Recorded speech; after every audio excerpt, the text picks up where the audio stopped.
Pemirsa, sebagai upaya untuk meningkatkan ketertiban administrasi penduduk, aparat Kelurahan Peguyangan melakukan pendataan penduduk pendatang Duktang.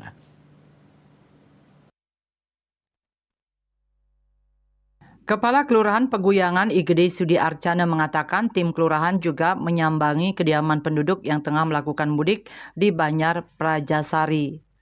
Kegiatan ini untuk memastikan situasi keamanan lingkungan setempat selama warga melaksanakan mudik.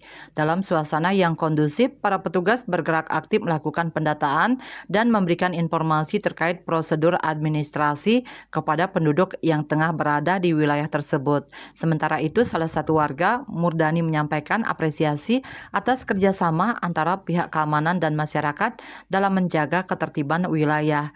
Ia mengaku sangat penting adanya kerjasama antar instansi dalam menjaga keamanan dan ketertiban masyarakat.